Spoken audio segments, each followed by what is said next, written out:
আমন্ত্রণ জানাচ্ছি। প্রিয় দর্শক, আমি বলেছিলাম যে একদিন পর পর আমরা দর্শকের কথাটা নিয়ে আপনাদের সামনে হাজির হব। আজকে সেই কথা অনুযায়ী একদিন পর আবার দর্শকদের বিভিন্ন মন্তব্য আমি আপনাদেরকে শোনাতে চাই। আজকে যে মন্তব্যগুলো নিয়েছি সেই মন্তব্যটা গত রাতে যে কন্টেন্টটা আমি করেছিলাম, সর্বশেষ যে কন্টেন্টটা, যে ঈদে নতুন টাকা আসছে না এবং এ না আসার কারণ হলো নতুন টাকা ছাপতে গেলে আগের ডিজাইন করা যে টাকার নোটের মধ্যে বঙ্গবন্ধুর ছবি, সেই ছবি সহ ওই নোটগুলো ছাপতে হয়। অতএব তারা এগুলো ছাপবে না। অথচ নতুন টাকার কিন্তু প্রয়োজন আছে। নতুন টাকা যারা বাজারে জানেন 10 টাকার নোট 20 টাকার নোটের কি দুরবস্থা, কিন্তু অতটুকু সংকীর্ণতার কারণে বঙ্গবন্ধুর ছবি সহ টাকা তারা ছাপবেন না।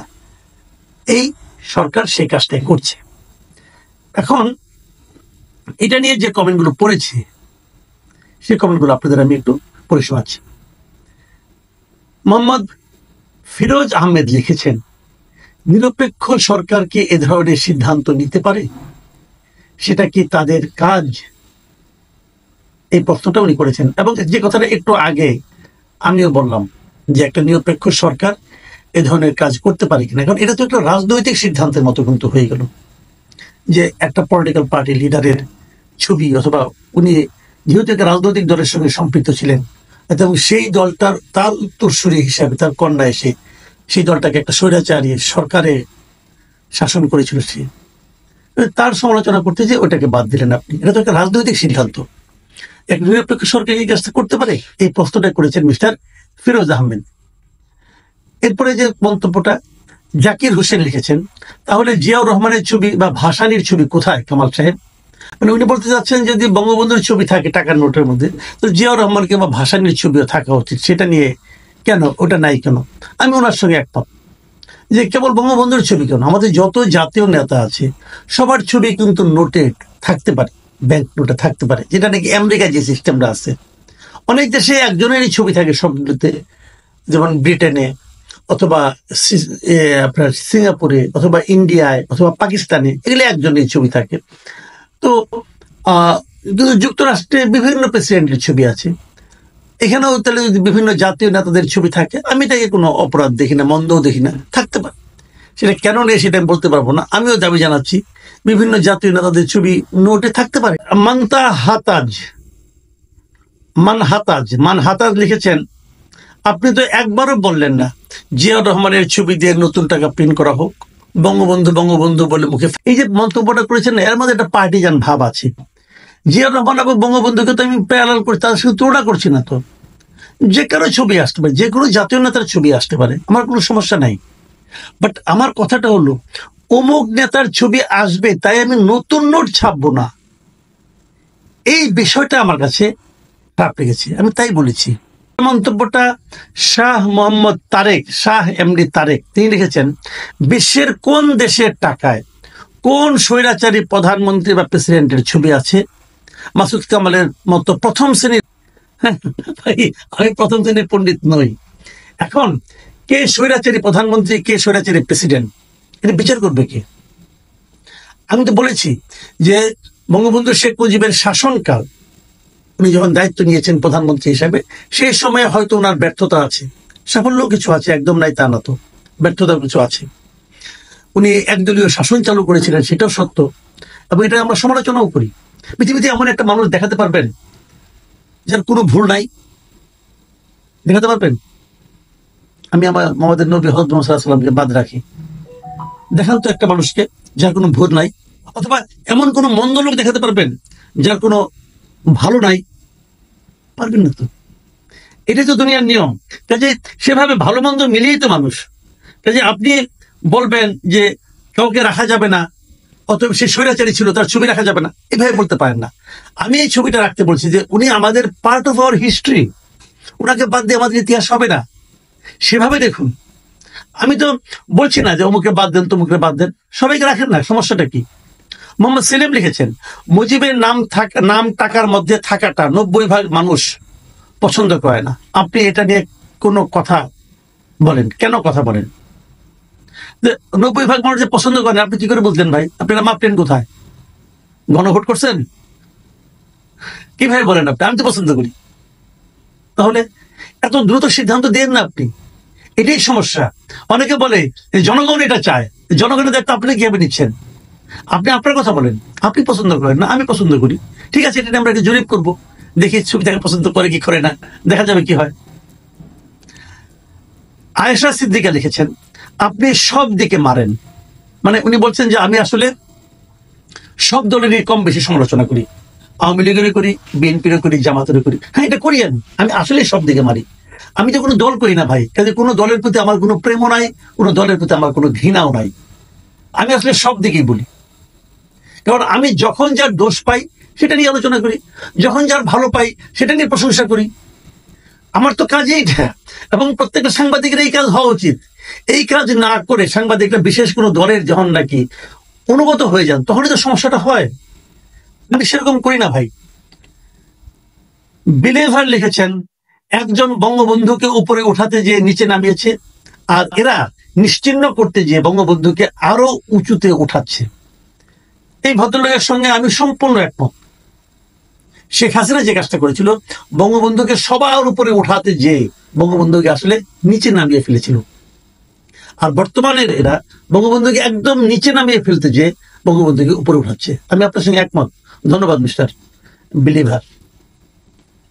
এরপরে মন্তব্যটা করেছেন বিনোদ মজুমদার। তিনি লিখেছেন, স্যার, এজন্যই আপনাকে এত ভালো লাগে। আওয়ামী লীগ, বিএনপি, জামাত নেই, সব দলের দুষ্গুণ তুলে ধরেন, সবসময় সত্য কথা বলেন। আমার প্রশংসা করেছে, ভালোই লাগলো প্রশংসা শুনতে, আপনাকে ধন্যবাদ। তামজিদ রহমান লিখেছেন, কোথায় গান্ধী আর কোথায় শেখ মুজিব, কার সাথে কার তুলনা করেন? উনি একজন অত্যন্ত কন্ট্রোভার্সিয়াল নেতা, উনি এককভাবে জাতির জনক নন। এটা আপনার একান্ত ব্যক্তিগত মতামত, দেশ আর জাতির উপর এটা চালিয়ে দেওয়ার চেষ্টা করবেন না। দেখুন, আমি আপনাকে একটা কথা বলি, গান্ধী এবং শেখ মুজিবের সঙ্গে আমি তুলনা করিনি। উনি এক ধরনের নেতা, ইনি আরেক ধরনের নেতা। গান্ধীর সমস্ত কিছুকে সবাই পছন্দ করতো, তাহলে ওনাকে স্বাধীনতার মাত্র 1 বছরের মাথায় গুলি খেয়ে মরতে হলো কেন? যে গুলি করেছিলেন তিনি ওনার কর্মকাণ্ডকে পছন্দ করতেন? করতেন না তো।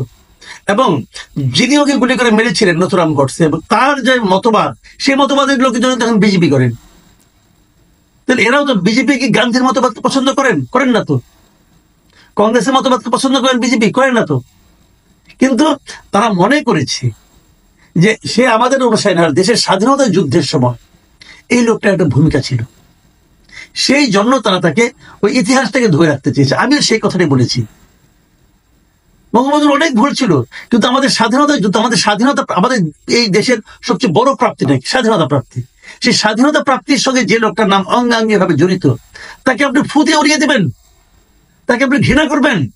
একমাত্র এই স্বাধীনতা যুদ্ধে তারা বিরোধিতা করেছে, কেবল তারাই এটা পারবে, আর কেউ পারবে না। আর আপনি কি ওই স্বাধীনতার বিরোধিতাকারীদের মধ্যে নাম লেখাতে চান? আর আমি আমার ব্যক্তিগত মতামত জাতির উপর চাপিয়ে দিচ্ছি না, আমি আমার ব্যক্তিগত মতামতই বলছি। জাতি পছন্দ হলে নেবে, না নেবে না, তবে আপনি নেননি, কোনো সমস্যা নাই। আপনি এই যে না নেওয়াটাকে আমি শ্রদ্ধা করি। তারপরে লিখেছেন মাহবুব আলম, তিনি লিখেছেন, বাকশাল প্রতিষ্ঠার মহানায়কের নামটা কি বলবেন দয়া করে? বাকশাল আর ফ্যাসিবাদের তুলনামূলক আলোচনা করবেন কি? এত কথা বলেন, এটা আলোচনা করুন। আচ্ছা, আলোচনা করি, শুনে আপনি। সব আলোচনা তো করা যাবে না, অনেক বিরাট। বাকশাল প্রতিষ্ঠার মহানায়ক যেটা বলেছেন আপনি, ওই নামটা হলো শেখ মুজিবুর রহমান। উনি বাকশাল প্রতিষ্ঠা করেছেন, এবং বাকশাল প্রতিষ্ঠা করে উনি আমাদের গণতান্ত্রিক প্রত্যাশাকে হত্যা করেছেন, এবং উনি একটা এক নায়কতন্ত্র কায়েম করেছেন। বললাম, খুশি ভাই, আপনার সঙ্গে এই সমস্ত ক্ষেত্রে আমার কোনো দ্বিধা নাই। শেখ মুজিবুর রহমান বাকশাল কায়েম করেছেন, খুব খারাপ কাজ করেছেন, আমি এটা বলি। তার মানে এই না যে স্বাধীনতা যুদ্ধে তার অবদান অর্থহীন হয়ে যাবে। বঙ্গবন্ধু, ওনার নাম, ওনার ছবি টাকার উপরে আছে, এটা বাকশালে কায়েমকারী হিসাবে নয়, আমাদের স্বাধীনতা যুদ্ধের মহানায়ক হিসাবে। ওটা ভাবুন। এরপরে মন্তব্যটা করেছেন মোহাম্মদ মাসুদুল আলম। তিনি লিখেছেন, আওয়ামী লীগের অবস্থা ভালো হচ্ছে, যে কোনো সময় শেখ হাসিনা আসতে পারে, এটা মাসুদ কামাল বুঝতে পারে পাল্টি মারছে। ভাই, পাল্টি মারার কিছু নাই। শেখ হাসিনা আসতে পারে যে কোনো সময়, আপনি মনে করতে পারেন, আমি মনে করি না। আমি মনে করি না শেখ হাসিনা দেশে খুব শীঘ্রই আসতে পারবেন। আর আসলেও কি না আসলেও কি, এতে কিছু আমার যায় আসে না। আমার পাল্টি মারার কোনো কারণ নেই। আমি আওয়ামী লীগ করি না ভাই, কখনো করি নাই, এখনো করি না, আগামীতেও করবো না, কাজে এটা নিয়ে টেনশন করিয়েন না।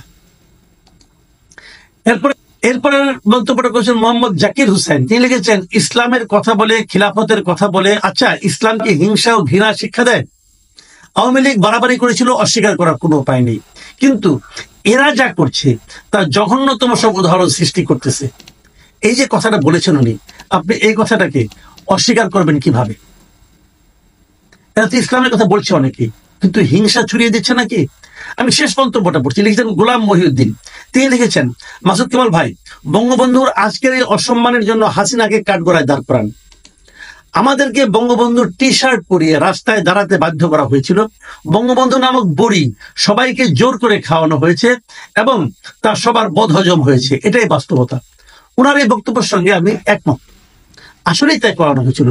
শেখ হাসিনা তার পিতাকে পুরো জাতির কাছে জোর করে প্রতিষ্ঠিত করতে যে উনি ওনার পিতাকে আসলে অপমান করেছেন এবং তার ফল ভোগ এখন করছেন, সেই পর্যন্ত আমি মানি। কিন্তু আমার কথা হলো যে আমি আপনি তো বুঝি যে হাসিনা অন্যায় করেছে, তো অন্যায়ের শাস্তি আমরা হাসিনাকেই দেই, হাসিনাকেই দেই।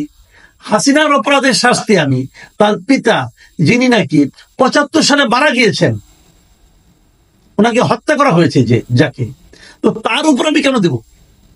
সেটা তো প্রত্যেকটা কাজের কর্মফল তাকে পেতে হবে।